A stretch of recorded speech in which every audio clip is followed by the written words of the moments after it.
I'm Eve Wiley, and this is how you sell without selling out. Roger's that. Hi, everybody. I'm Rogers Healy, and welcome to Rogers That, a podcast dedicated to selling without selling out. Today, we have really a legend in the making, someone who has taken a passion and a mission and turned it into a calling, or maybe a calling and turned it into a passion and a mission. I've met Eve Wiley a long time ago, and fun fact, Eve is married to another guest, Blake Wiley. So this is the first time we've had a husband and a wife on the show, so it's already a new record. But Eve found out at an early age some stuff that most people would take and either hide or run from, and Eve turned it into a mission. She found a way to go and take fertility fraud to the next level. She's brought it to state legislation. She has found a way to go and build support behind the criminalization of fertility fraud, and has become a figurehead, has become a spokesperson, and has become really the voice and the face of something that I was not familiar with until she educated us. And it's become something that we love following, we love supporting. And the mission today is really more than just selling without selling out. It's about telling a story that deserves to be heard. And so I decided that Eve would be an incredible guest on here, because what she's about to introduce to y'all, whether you're watching or listening or both, it's mind-blowing, and your brain can go to places that you didn't think existed. And to me, that is a story worth sharing many times over. And so Eve is a friend. She is a wife. She is a mother. She is a leader in the community. But what she's doing is way more important than anything I'm going to ever be a part of. And so I wanted to share her story with you all today. So ladies and gentlemen, Eve Wiley. Well, that was quite the introduction. Thank you for having me. Yeah, thanks for coming. This took us a while to get there, but now that we're here, introduce yourself to the people watching and listening, and that kind of, the abridged version of how you got to this point where you really felt a calling, which, most of us never get to experience. But again, you had something happen to you that most people will never realize, even if it happened to them or not. And you took it into something, and you've turned it into something special. So maybe get us to that point. Yeah, so I'll start with the shorter version of it. But I did. I found myself in a situation where I really had to make a choice, and I had to find a purpose in the pain to really create this narrative therapy in order for me to heal from this. So I'm from a really small town in East Texas. It's called Center. It's life behind the pine curtain in East Texas, 5,000 people. My parents struggled with infertility. And in the 80s, you went to your OB to get a sperm donor this is when infertility was so stigmatized. And so they went to Dr. Kim McMorris, and he handed them this sheet of paper, and it had one line of donors. It had their physical characteristics, had their educational history, and had their interest. And so my parents went through, 30-something donors on this list, and they picked donor 106. And they circled it, and they wrote this one. And that's what they used. That is what is documented in my mom's medical records.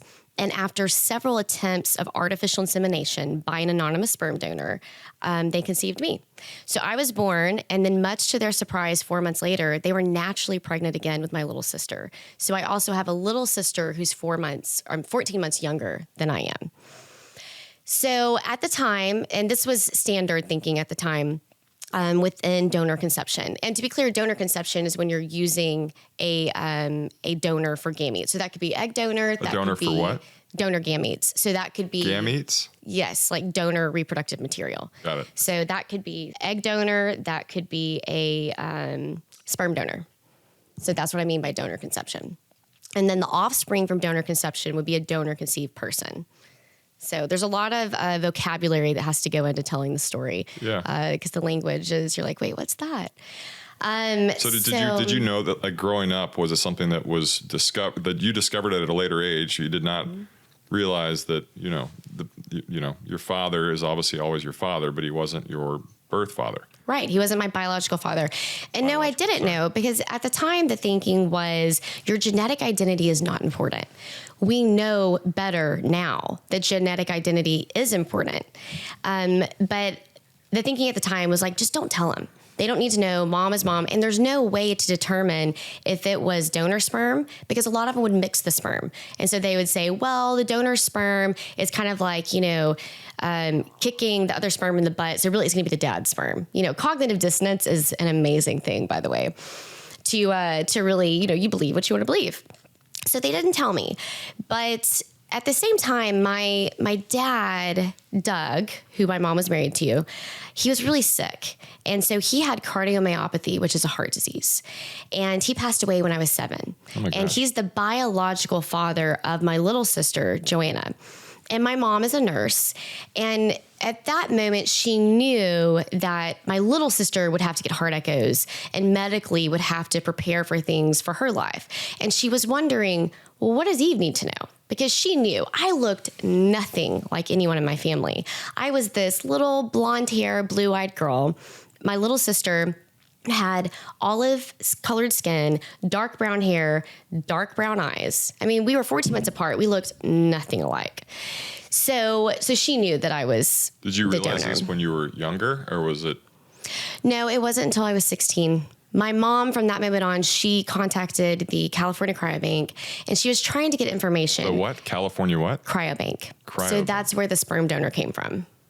But you were but it was the headquarters, or the doctor's office was in Texas. Mm-hmm. So they were shipping the sperm, because you can ship sperm all over. Oh my gosh. They would put sperm in these nitrogen tanks and then ship them to the doctors. And that's what they used. And they would keep them in a freezer. So you're 16 years old, and you spend the first 8 years of your, or whatever, 15 years of your life where you have Joanna, and there wasn't any party. It was like, oh, we don't look alike, but we're still sisters. And then at 16, what happened? What was the moment? So I never felt that genetic mirroring within my family, to where I didn't see myself in my family. My mom spent those years getting as much information on Yahoo Messenger boards, talking to donor conceived people, talking to single mothers by choice group, talking to recipient parents. And she was collecting all this info to help me find my donor. When I was 16, I was going through her emails. And she was our school nurse. And so I thought that I was going to get some juicy gossip on someone in my cohort. And I kept reading these things about donor conception. Well, I'm from East Texas. I was like, well, maybe my mom is doing something with my grandfather's cattle. But I clicked on them, and one of them said, my daughter doesn't know, and her birth date is 07/28 of 87, my birthday. So then it was like everything made sense, right? I actually felt relieved, because I had thought that maybe I was adopted and no one told me, or maybe I was the product of an affair and no one told me, because there was just this thought unknown. I always knew there was a family secret. I just didn't know that I was that family secret. And so that's how I found this out. But then also the other part of me was excited, because I was like, I have a dad. And there was just this Disney princess you were 16? feeling. 16, yes. Very naive. I had no idea of the unintentional consequences of I never thought that the donor would reject me.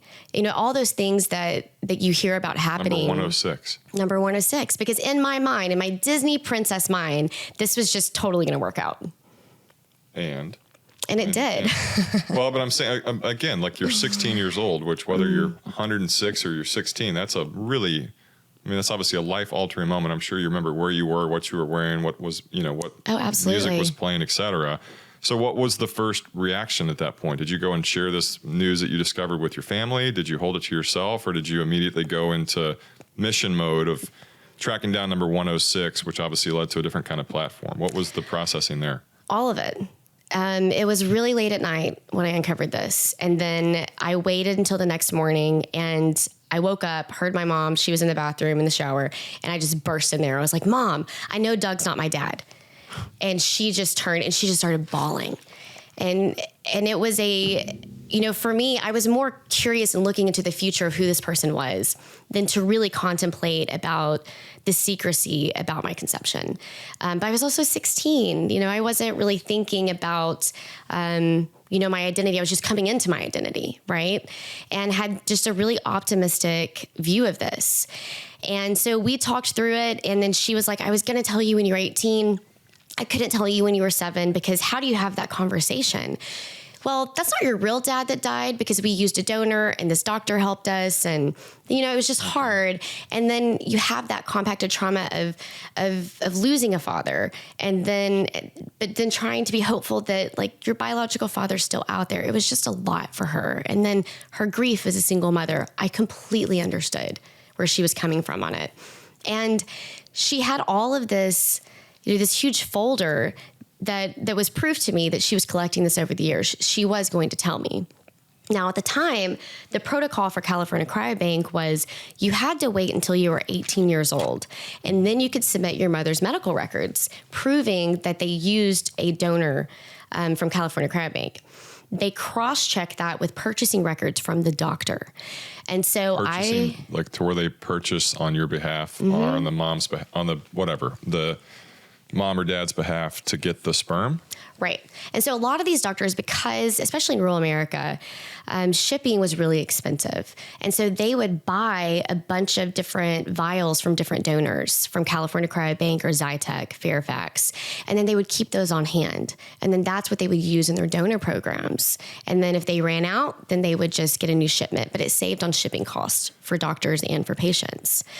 So I went to Dr. McMorrie's. I got my mom's medical records. And what city was this in? Center? This is in Nacogdoches. Gotcha. And so Nacogdoches is 30 miles from Center. That's kind of like the closest city for that part of rural America. So I submitted all of that when I turned 18, and they spent about a year trying to track down donor 106. And they did. They found him. And what they were doing is they were sending blank medical records, asking him to update it. So like if you're donor 106 and they go to the sperm bank to donate specimen, so is there a box on there that just says, I will allow my future child to track me down? I mean, what's that? No, it all changes because he was supposed to be an anonymous donor. The agreement that they were trying to do is just to get me updated medical records. Because you have to think, 1979 is when the first sperm bank was created officially. And so they had roughly 5 years of protocols in place, and they're trying to figure out how to do this. And then as the years went on, as their clients had kids, some of those kids may have had health issues. And then you also have to keep in mind that when you go in as a sperm donor, everything is self-reported. And that's how it was in the 80s. And then we're in the middle of an AIDS epidemic. So now we have a $30 billion industry that is completely unregulated. We have a AIDS epidemic. And for the first time, the government was saying, you have to quarantine sperm for 6 months. And so they were operating under fresh samples, and now they're operating under frozen samples. And so there's just a lot of change going on in this industry. Commercial DNA testing wasn't around. So there was no way to prove or to really find. You're talking about when you started this or back in the early 80s? Back in the 80s. And so in the 80s, they're just trying to figure out what their protocols were. So 18 years later, when I come, they've changed their protocols a lot because a lot of the donor conceived people, we want our medical information. Like, that's not a lot to ask for. And so they found him. And he updated his medical records. And he basically asked them. Like when they found him, was it something where they alerted you and they're like, oh my gosh, after a year, we've tracked down 106? Mm-hmm. Do you remember where you were when you found that out? I was in Maine. How old were you? I was 19. I was getting ready to go to Austin to start my sophomore year in college at UT. And they just call you? They called me. And I mean, to be clear, I was bugging the hell out of them. Yeah. Hey, any updates? So I felt like we had a very close relationship with the receptionist and from talking to her all the time. But I also had a letter that I wanted them to pass on to him. The receptionist in California? Mm-hmm, to California Cryobank. So you directly could go to the source versus the doctor's office in Nacogdoches. Right. So that's where all the medical records went because California Cryobank was the one that was updating the records for me. Holy crap. And I had a letter. I was like, I want you to send this letter to him if you ever find him. And they did. And he responded and we went to email. So he would respond to California Cryobank. California Cryobank would forward it to me. I would respond to them. They would forward it where you to could 106. Not directly connect. Well, and then we started directly connecting after that. And I think it's just, he is such an amazing, wonderful person. He immediately flew down. I probably was in Austin just a few weeks, So within like 2 months of connecting, he flew to Austin to meet me for the first time. And I mean, he's just awesome. 106 was. Yeah. And I mean, it's supposed to see, I look at him, I'm like, and I look at his kids and I see that for the first time in my life, that genetic mirroring, I saw the similarities because, so many times I would go and look in front of a mirror and just try and tease apart, what's my mom, what's my dad, and then to just see so much in the mirror that made me feel uncomfortable because I didn't know where that came from because I don't look like anyone in my family. And so just to have that was so settling, and to have asked stories of my ancestors and, all that information, all the questions that a lot of people take for granted, to have that genetic identity was so meaningful to me. And that's what I found in him. That trip in Austin, I started calling him Dad, and we would talk every day. I mean, it was just this beautiful fairy tale relationship. And that's been our relationship for 15 years. Oh my gosh. But like most fairy tales, there is a dark, twisted part of it. So this is where we take the turn. This is where the turn happens. So you're 19 years old. You meet 106, whether we want to say his first name. Are we allowed to say his first name? Yes, Steve. So you meet Steve. Dad. And you meet Dad. Mm-hmm. And it becomes a full circle moment where, the journey ended in a great way. You tracked him down, your persistence and your strategy finally all played out, and everything just kind of made sense. Mm-hmm. And then what? So then, let's see. So you're a sophomore in college. Sophomore in college. And that was just it. I graduate, I get married. He officiated our wedding. No way. My half siblings were there. His social kids meaning the ones that he reared with his wife, his acknowledged kids. Did you know this vernacular before you went down this journey? I mean, like all the terms that you're using, is that? No, I had to learn all of this along the way. So you call it his social kids, right? That he reared with his wife. Mm-hmm. And do you know his wife as well? You know her? Yes, she came as well. She was at the wedding. And funny part about the wedding, our wedding was super emotional. And I thought it was because Blake's dad was walking me down the aisle, and my dad, the sperm donor, Steve, he was officiating the wedding, and everybody was crying except for me. I'm like, oh my gosh, this is such, a special moment. Well, I later found out that the bartenders got confused, and it was Deep Eddy, like lemonade vodka, and they thought it was a mixer. So they were putting vodka on top of vodka. Oh my God. So they were all just really drunk. Oh my God. So literally everyone at my wedding just read it for me. I mean, I literally was like, this is so special. I didn't know everyone was hammered. Oh my gosh. So anyway, it was still special. I'm just going to go with it on the other side. Yeah.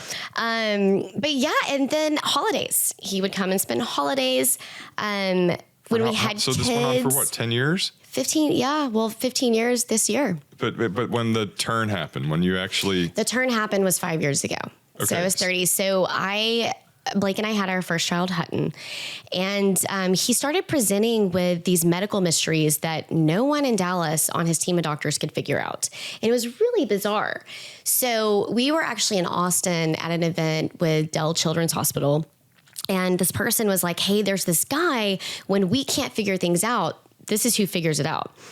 I mean, you could have told me to go stand out naked in the rain upside down, and I would have, it's your kid. So we're in Austin, and I end up calling this doctor. He's like a nutritionist, genetics, works from genetic expression, whatever it is that he does.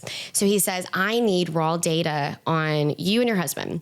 Because you couldn't figure out Hutton's diagnosis. No one could figure out. I mean, the kid was throwing up every hour and a half. He had multiple surgeries for something called reoccurring pyloric stenosis. So we were thinking it was an absorption issue, but we weren't getting a lot of help or support here. So we did 23andMe plus Health, all three of us, and that was the easiest way for him to collect raw genetic data. And he came back with it, and he said, Eve, he has celiac disease. And I was like, what is celiac disease? And so he walked me through everything with an autoimmune disorder and what it is, and he told me that it's likely hereditary because I was a carrier for it. For celiac disease. And I was like, no one in my family, in my mom or my dad, no one has ever talked about celiac disease. So I call everybody, I ask the questions, I do my due diligence.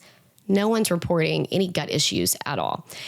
So are you familiar with 23andMe plus Health? So for those of you who are not commercial DNA testing, there's also 23andMe Plus Health has the ancestry side, but it also has the health side. And so I was working on just the health side, and I always knew that I would have half siblings that were my donor conceived siblings. I always knew that, but I was told by California Cryobank that I was one of the oldest ones. So I wasn't really looking for half siblings at that point. So I get on the ancestry side and I'm looking, and everything is saying close family, like close relatives. And the way that it determines how you're related to someone is through something called centimorgans. And those centimorgans are the degree in which you're related to them. And so it's not a perfect science, because you can have 1,800 centimorgans and that can be a half sibling. It can be a grandparent. Did you know what a centimorgan was? Had no clue. I was calling it a centigram, honestly. I was like, what this is. I mean, this is all so new. And then at one point, one said first cousin. So then I thought maybe I found another family secret. Maybe one of my uncles had like a love child or something. But then the more research I started to do, I realized that those were my half siblings. So I called Dad and I was like, hey, there's more of us. But I also recognized that my relationship with Dad, Donor 106, was very unique and special in the sense that we did have a father-daughter relationship. I didn't have a recipient parent because my father died to be protective of. And that's what I see a lot of are people, they don't necessarily want that connection with their biological father because they're worried how that will impact their relationship with the father that reared them, right? I didn't have that. So I told him, I was like, can you do 23andMe Plus Health? You guys will have a platform and then y'all figure out what your relationship is. I didn't want to be the middleman. So that's kind of how that part started. I reached out to the half siblings. One was 13 years older than me. How did you find them? Oh, Facebook. Seriously? Instagram. Actually, LinkedIn is the best. Oh my God. And Google. I mean, it's pretty, when it shows you like where they are and you have a picture, it was very easy to find them. Was it a phone call or a message that you sent? Oh, just dropped the bomb through a message. And you can message in the platform too. How many half siblings were there? So at the time there were 3 on there. And you just hope that they read the message and don't think that you're spamming them or something. Exactly. And a lot of them do. They think it's a joke. So I mean, my message is very, hey, I'm Eve. I'm your sister. Basically. Yeah. Because how else do you have this conversation? Because one, I don't know if they know that they're donor conceived, because most people don't know that they're donor conceived. In fact, 10 to 15% of the people who take commercial DNA testing will find out that they are not biologically related to one of their parents. It's called an NPE, which is a non-parent expected result. And so there are all of these affinity groups that I have found myself in, and that's one of them. Donor conceived are you person. considered the godmother of all this? I don't know about the godmother. But I'm saying the one, or the queen god, I don't know, whatever. I'm saying you're the figurehead of this. And I'm a pretty in tune guy that is, I think I know enough to be relatively dangerous, but I can't think of anyone else that has taken this on where, again, at a younger age, you realize there was a responsibility that you had to go and assume, where most people, again, they would run from it, but you took it under your wing and it's become something that is way bigger than yourself. But again, how old are you? And you messaged these people that were 30. You're 30. And it's really, really, really young. Not that you're that much older than 30. Right. And then probably at this time, the precipice was you had a platform, right? And it wasn't just because 106 turned into Steve, turned into Dad, and then all these things started to happen. But at that moment, did you have a light bulb? You're like, okay, you're the voice. You're the voice of this, problem, right? This thing that's kind of been hidden. But then from there, where did you go? You messaged the half siblings. You have 3 of them. 3 of them. One of them says 13 years older. That's weird. I'm like, that's... One of them is 13 years older? I was like, wait, I'm the oldest one, but whatever. This is so cool. I have a half brother. I was excited. Have you met them? I haven't met that one. That's a whole other story. His wife, he doesn't want to be a part of this. Totally understand. Fair. So then message the second one. He's from East Texas. It's like, okay, that's kind of fine. And then the third one I couldn't get a hold of. And then I finally messaged him on LinkedIn. And so he's like, I'll give you a call tomorrow. It was late at night. How the hell could someone sleep after getting that message? I know. Well, that first one, I was like, hey, are you the Adam that is on 23andMe. Can you log in and look? And then my next message was like, okay, yeah, that's cool. Call me tomorrow. I just think I'm your half sibling. Well, then my phone immediately rings and he's like, okay, you have my attention. Cause he was like kind of hard to explain to my wife. I'm getting out of bed to go call another woman. It's like, all right, that's fair. It's like, but we need to talk. So I thought that I was telling him, you're donor conceived, you're my half sibling, because that's what it looked like, close family to first cousins. And he's like, no way. I'm like, oh, this is what they all say. Okay, I'll humor you. So we look at our matches again. And I was like, okay, well, let's pretend like we're first cousins. That means that your uncles, one of them is my biological father. Is one of your uncles Steve? And he's like, no, but I do actually have an uncle who's from your area and his name is Kim McMorris. My world stopped. Kim McMorris, my mother's fertility doctor. Whoa. The literal hero in their story, the man that delivered me.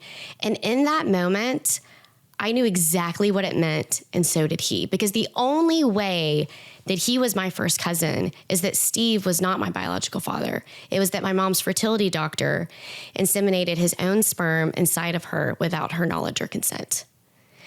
And I was shocked. And then I was right back to being that 16-year-old girl again, of uncovering something so huge and life-altering. But also, I'm 30 years old, starting over for the third time in my life. Who the hell am I? And now it's impacted my child. And so there was just a lot to tease apart. And I did exactly what I did when I was 16. We got off the phone. It was a little uncomfortable after that because he was wondering, and he is protective of his family, what am I going to do with this information? And I was like, I don't know. I really just need to process this. And I remember sitting there downstairs in the kitchen thinking like, I got to make a choice. Like, I have to choose something. It's hard for me to go upstairs and tell my mom that she has been medically assaulted, medically raped. My existence is going to hurt so many people, and there's so much deception around my conception. It was a lot, but I had to choose. I had to choose to do nothing. I had to choose to maybe just tell my mom. I had to choose to tell everyone. I had to choose to confront the doctor. I had to make a lot of choices. All of those choices were hard. And I sat there thinking, I've got to choose my hard. And that's what I did. I chose my hard. I went upstairs. I told my mother what happened. I've never seen someone in real shock before. She was shaking. I mean, I've heard this story and I'm actually still, it's just, no, I mean, it's, yeah. I mean, there's, again, like the life moments you've had up until 30 years old, no one ever really experiences anything like that in their entire lifetime. And again, you start over for the third time in your third decade when you discover news that, yeah. And again, you had the fairy tale come true with Steve and 106. And now it's holy crap. It's all different than I expected. And I knew that this time there wasn't going to be a happy ending, because of the deception around my conception. And so that was really hard to process, right? How do you move forward? How do you heal from this? I mean, there was so much to really tease apart. And then I felt so incredibly lonely because at the time I didn't know the scope of this problem. There was only one other case after Googling forever. It was actually the Dr. Klein. They did a Netflix documentary over him. But I didn't have anyone to reach out to. There wasn't a podcast. There wasn't a blog. There wasn't a book. There wasn't anything in the scope of fertility fraud. And so we called attorneys and they came back. I think what was even more shocking about finding out that I'm the product of fertility fraud is the fact that... Was that term even around? No. That was something that I just started using because it was fertility related, but it was fraudulent. It wasn't fertility negligence because the doctor knowingly did this. And so it was all just new again. Okay. And so the most shocking part was that this is not a crime in Texas. It was not a crime anywhere in the US. California had a law that like maybe it could work with, but like not really. And not even the medical board would be able to take action against him. Had it been documented before? No, my only path forward for any type of accountability would be to sign a non-disclosure agreement. And then the doctor who is still practicing, Now he still has his license, he's still practicing, can keep his reputation intact and continue to practice and potentially continue to victimize other people. People didn't know that they were victimized by this. And so oh my God. That was another choice. And then for the third time again, I'm still reaping the consequences of something that I didn't do. These are burdens that really aren't mine to bear. And that was really hard to process too. So there was a lot mentally, to really get around all of this. But I knew that there was a purpose in the pain. And for me, that purpose was to change the law. And that's what I did. There's a million things that I want to ask, and I don't even feel like it's fair to you to I should say, what did you do next? I can probably imagine what you did next. You probably didn't take a breath, and you probably confronted Kim. I did. You knew exactly what I did. Yeah. No, I don't remember this part of it. I'm just like, obviously, if you're trailing along, it's like there's no part of you that probably had the waiting gene. It's like, all right, next up, you've got an army on your side now. You have half siblings. You have Steve. You have Blake. You have your family. All this because the purpose and the pain of Hutton, of him finding out he was celiac, was to get to this part of the journey, which again, most people would just say, screw it. I'm out. I'm going to focus on my own family. I'm going to pivot, but that's not your makeup. I couldn't do that. So what happened next? So what happened next was I went on 2020. I don't have this connection to East Texas anymore. And again, I had another choice. I had all this medical information that significantly impacted my child's life and his care. And I was thinking, what about my other half siblings? The ones that don't even know that this is their story. They need their medical information. And so I confronted Kim and I gave him the benefit of the doubt. No, through letters. My attorneys were like, you need everything in writing. It's just fair. Yeah, I wanted to sit down with them, but they were like, no, you can't do that. It'd been awkward. But I did, and he lied over and over and over again. And so he really showed me who he was. And he was giving me these marginalizing things of like, you should just be grateful to be alive. And he was doing the Lord's work and, all of these things. And I'm like, I'm not talking about being grateful to be alive. You saying he admitted it? Oh, he did admit it. He told me that it appears that I may have inherited some of his genes. How is it not illegal? How is that something that, if it's not illegal, it's legal. How is that not something that your mind is just blown that we live in a world where, and it's rape. It's literal rape. And you have to think of it this way because, sometimes people are like, well, it's not, but it is. And our moms feel that way. This is the 80s. We know that sperm can live outside of the body for roughly 30-ish minutes. So you have these women coming from a 90-mile radius into his office. He's not going to risk them getting a flat tire and being late, right? So they come into the office, they get up in the stirrups, he preps the cervix, which means digital penetration with his fingers. He goes into the next room, he masturbates to procure the sample, and under a state of arousal, immediately goes and deposits his sperm into his patient's. Again, digital penetration. The lines are blurred between that patient-doctor relationship, but also in the state of arousal. That you're in a position of power as a doctor, and there's not informed consent. There's informed consent for the reproductive procedure, but not for the reproductive material, which is why tightening up informed consent is so important. Now, I discovered this 30 years later, which is part of my mission, is to really, tighten that up. But also, you have a statute of limitations issues. Most statute of limitations are 2 years within the medical realm or 7 years, which with no discovery rule. For all y'all that are Googling, that just means you essentially have 2 years or 7 years to get caught. Right. And if you don't get caught, you're off scot-free. And then in Texas, we have a 10-year statute of repose. So any claim that I were to bring against him or the medical board, I would not be able to get around the Texas Medical Board Liability Act or a 10-year statute of repose. I've learned a lot of big words. Yeah. Because I'm not an attorney. Not yet, Aaron Brockovich. But yeah, right. So that's at that point when the attorneys said that, can you imagine? Like that's heartbreaking. And my mom. But again, it's not like you just said, okay, that's the law. Right. On to the next soccer game. Hell no. You went and did what? changed it. 11 times. Literally. So again, Yes. here you are with an even bigger platform where you've already helped, a lot of people, but it became a different kind of mission. It did. And I wanted accountability in the fertility industry. Most people don't know that the fertility industry is less regulated than our nail salons. And that is shocking. It is a $30 billion industry. We are creating humans, and our agriculture, our cattle breeding, all of that is way more documented and way more regulated than when we are creating humans. In fact, the FDA stops regulating at the lab level.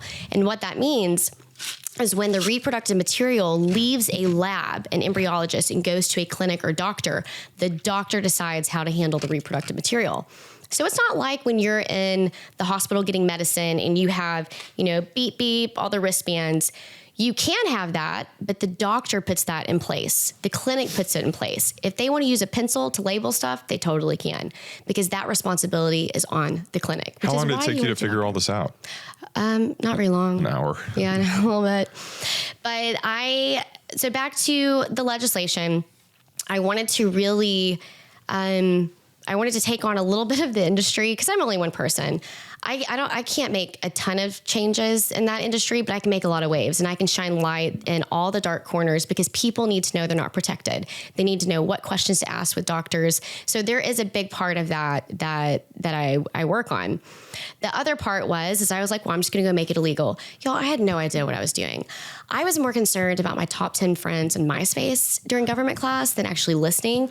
But I went to Austin and I met with legislators, and I did not have a solution, but I had a story. And I told them my story, and I sat and I cried in those offices. I went once a week for almost 3 months. We were in session. We were 20-something days into session, and it was Representative Stephanie Click out of Fort Worth, amazing, and Senator Joan Huffman in Houston, also amazing. She's a former prosecutor. They listened to my story. They drafted language to make it a sexual assault, and to this day, Texas is the only state that considers this a sexual assault. Which, for all you that are probably wondering, that's not where we stop the story. You don't go and say, okay, we've got to win in Texas because there's 49 other states, and then there's also the rest of the world. So Right. Get us to 2019. 2019, I was told there's no way this is going to pass. We're too far into session. Let's just get something done, and we'll work on it in 2 years, because Texas meets every 2 years for session. I worked that bill with a lobbyist so hard. I spoke, I testified, did as much media as I could to get more attention on this, and it passed a day before session ended. No. And I will tell you... Is it called something? It's just a fertility fraud bill. Okay. Should be like the 106 bill or something. I wanted it to be the Dr. Kim McMorrie's bill, but Fair. They were like, maybe that's not a good look. Fair. I wanted to keep his name out there. Yeah. But the interesting thing is I started collecting stories of, it was like this Me Too movement of women. They were like, this happened to me too. And that was very empowering for me, because I was like, this is what I need to get through. This is like this is the reason why they can't come forward, because they signed a non-disclosure. They can't come forward because they don't feel like they can share this with the world, because it's not easy to share something like this, so intimate, and to just have your entire life kind of played out, your biggest trauma played out, and for people to come and have marginalizing things like, and I would hear this all the time, but you wouldn't be here if it weren't for him. Or at least you have doctor's genes, people who are trying to deflect, yes, and their own, feelings of being uncomfortable. And so that was hard, but I had, thick skin. But the best part, and I really think the reason why this passed so quickly, is there was Representative Travis Clardy, who is my biological father's representative, who I've known my entire life.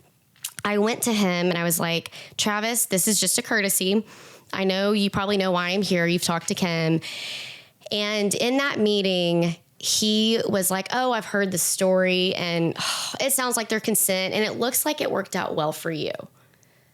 I mean, I was just like frozen. Like, I could not believe that one of our representatives, someone who I've known, was so, it was just disgusting. So my lobbyist, they got into an argument, and then it was just, he was like, this is not going to pass. I'm not going to allow it. And it was, again, more of that fire. I was like, you know what, Travis, watch me.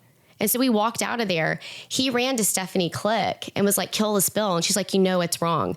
Well, then every meeting I had to take, they asked one question: who's your opposition? The only opposition I had was Travis Clardy. Do you know how many women that pissed off? I had 30-something authors by the end of it. So it passed really quickly. So I'm forever grateful to Travis, actually. Thank you, Representative Clardy. Oh, my God. So it didn't stop there. Energizer Bunny. It keeps going and going. I told her we weren't filming this. I was like, look, I feel like for the first time, I'm not speechless, but it's not even fair to ask you a question because it would interrupt, just this is... Yeah, please continue. So from there, again, it was those Me Too. I can literally just leave the room. Just gonna Eve that. Eve that is what this is. So from there, it was, like I said, it's the Me Too stories. And, people, for me, it was very important. I wanted to be that person I did not have. And I didn't have someone to ask questions.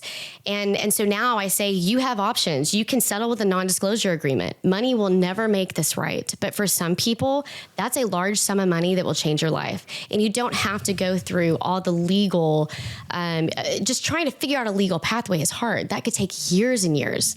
You can come forward, or we can change legislation. And so then I just started down this path of supporting other people like me in different states. And so we would get a story and I would build out a legislative plan, and we would start calling offices, and I would start calling committee members, and this person would use their story, and then we would activate the media, and then we would all testify and go back to our community and pull more.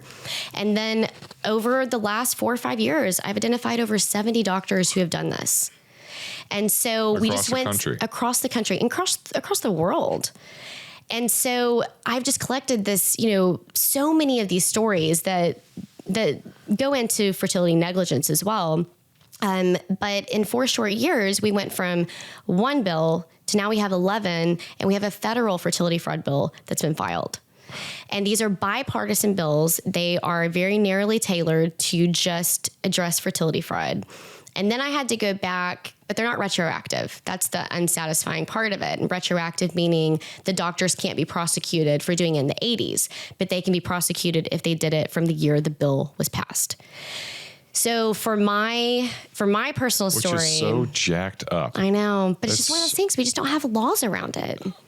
But we do. We're about to. Yes, we're getting there. But we need a lot more laws and penal codes for, reproductive negligence. I mean, all of it. Oh my God. So, with mine, we also filed a medical board complaint with the state of Texas for Dr. McMorris. And it took a long time. At first, they said that this didn't fall below the standard level of care. Don't even get me started on that. And then they came back, and then they reopened the case. And what ultimately ended up happening is Dr. McMorris filed a lawsuit and a restraining order against the medical board. So they couldn't even issue him, revoking his license. They voted to take his license. But the lawsuit says that he is saying that you can't take my license because of a 7-year statute of limitations for standard level of care. The board is saying we can take your license under unethical conduct and behavior, which does not carry a statute of limitations. That has been in the court system for the courts to decide. They're not even arguing the details of the case. He's asked that they don't even consider that. He lost his first one. He appealed it. So now it's just going to go all the way up, and it'll get kicked back down. He's just buying time at this point. Oh my God. So then from there, that really pissed me off too. So I was like, all right, you play checkers. I'm going to play chess. But wait, there's more. But wait, there's more. I'm like an info commercial, right? No, listen, yeah. So there is more. So then I went back to Joan Huffman and Stephanie Click, the representative and the senator, and we put in a discovery rule for the medical board. So now any of my half siblings have 2 years to file a claim with the medical board, with McMorris, against McMorris, and then they can take his license. And so that goes around statute of limitations as well. When is this? When will this? It's February 23 right now. So when is best case scenario this will actually play out? Whenever I have a new half sibling pop up. So if you're in East Texas, test. Oh my God. I mean, there's so many. What's the name of the movie about you? What's it going to be called? Who's going to play you in the movie? That's the first question. I think about Blake Lively. We kind of look like. Okay. A little bit. Blake Lively. What if you find out you're related to Blake Lively? Oh my God, it could be. What if I am? And then I could finally meet Ryan Reynolds. There we go. Yeah. What's your movie called? What's the movie about you called? You know, I never thought about that. Okay. We'll come back to it. I mean, again, I feel terrible asking you these cliche questions, but I feel like it's still valid. Yeah, no, totally ask him. What's the best advice you've ever received? I mean, I don't even feel like it's fair to give you advice. I feel like you just need to have a book of Eve-isms, but have you ever been given advice that gave you any kind of pivotal experience? Yes. What? Don't fry bacon naked. Okay. All right. It's pretty sound advice. Don't fry bacon naked. What's the best advice you would give someone? Maybe it's that, but maybe it's not. Don't fry bacon. No. So the real advice was, I'll never forget this, Kira Phillips, who was the anchor for my 2020 segment. And I was... Subtle 2020 drop. Rogers that, 2020. And I was in this kind of moment, like, am I doing the right thing? I'm like, who am I? Like, what am I doing? Is this just going to be like a sideshow, like a Jerry Springer Maury story, and then nothing happens? You know, what do I do? And she looked at me and she said, Eve, never underestimate the power of a story. And we've revisited that. And not that was a really advice, but it was pivotal for me because at that moment of time is exactly what I needed to hear.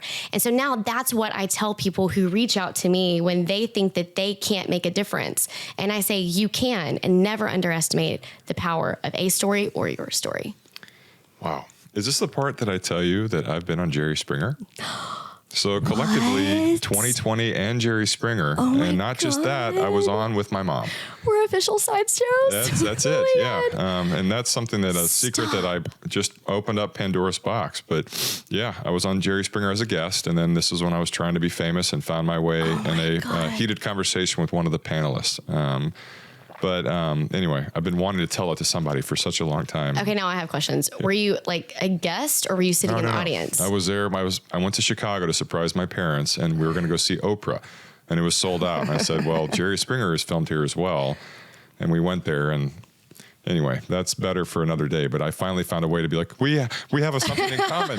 You said Jerry Springer, I've been on it. So with all this journey with these journeys that you've been on, that again, you're in decade 3, which means you've got a lot of impact left to make. I'm not finished yet. No, I mean, like, and again, you literally aren't finished yet, even with just stuff that you shared with us. How do we support you? Like, how do we support Eve Wiley for one, but then how do we support the cause? And how do we go and make sure people like I don't even want to call them just McMorris. How do we go and help shut these kind of people down? That's a great question. So right now with this federal bill, we're trying to get it on the Judiciary Committee. And what I've been asking people to do, you can go and follow me on Instagram. That's where I post all of my Instagram stuff. Name? And that's Eve A. Wiley. So EVEAWILEY. And I have templates. And what I do is I say, hey, this is an email address for this person in Congress, email them. And what we're trying to do is just get more eyes on this, more awareness. And that's honestly, people are so instrumental and so important. I get so many meetings from constituents reaching out to their members of Congress and CCing me on an email. And then we have a Zoom call. And then I wake up the next morning and they've signed on as a co-sponsor. So it's so important. You can absolutely make a difference because there are so many people that have, and I can't do what I do without people who can send that email and help me get that level of attention on it. And let's say somebody's listening, they're watching or listening today, and they have a story similar to yours. What's the most appropriate way to reach out to you? Instagram. Mm-hmm. Or LinkedIn or Facebook. And by the way, if you even think it in your head, she's going to find you. Yeah. Like Eve is a bloodhound meets an investigative reporter meets Blake Lively, which we just discovered. This was a lot of things. This was incredible. This was eye-opening. And again, the first time that Abby and I heard this story, we were at dinner, and I thought I knew Eve, and I did, but I was just like, what? And again, the ignorance of me not really taking a deep dive into the friendship, and I knew enough, but I didn't. But there's so many gotchas, and it's just so many moments you're like, how is that not illegal? How is this person not in jail? How are they still practicing? And I think that collectively, you know, we can go and actually make a real difference. And in our lifetime, you know, one of the questions you normally ask people, you look back in 70 years, right? And other than your family and the stuff that means most, what would you be most proud of? And that's not even fair to ask you, because what you've done is you've given people a platform for finding their own version of this, and it's a calling. And you've taken it and you've squeezed out every single ounce of life out of this opportunity, which has created other opportunities. So yeah, this was, thank you. I think it's amazing to share your story. And the goal with this is that many people hear it and jump onto your calling as well. So what does the next 5 years look like? That's the last question, because I don't want it to end, but we're approaching an hour. And yeah, what does the next 5 years look like? And then we wrap it. Well, hopefully the next 5 years, there is a book. So people who find themselves in... I've got a book friend. I've got a book. I've got Jan Miller. Shout out to Jan Miller. She's awesome. Met her last night. She's a book person. Yeah. Call me Jan. That, and then just to continue, I want this federal bill. You know, for me, that's kind of the cherry on top. And then it doesn't stop from there, because there are so many other crazy stories within the fertility industry. Like right now, I'm working on getting serial sperm donors banned from certain countries. But that's a whole other hour topic. But there's just a lot. So I have found myself in a completely different place in life that I never thought I would be, but here I am. Well, to every guest in the past and everyone in the future, good luck. This will not be topped. And no offense to Blake, a great guest. The Blakeism is invest in someone who wants to learn and someone who doesn't just know. But yeah, this is thank you. This was amazing. I'm so grateful for your time and for your friendship and for you being a voice for people that need it, because that's your gift. And I think you discovered that, which, you know, again, a lot of people would run from it, but you've run to it and you're inspiring people, whether you know it or not. So thank you for being on this and for your friendship and for being such a committed person to a cause. Well, and thank you for having me on, Rogers. Yeah.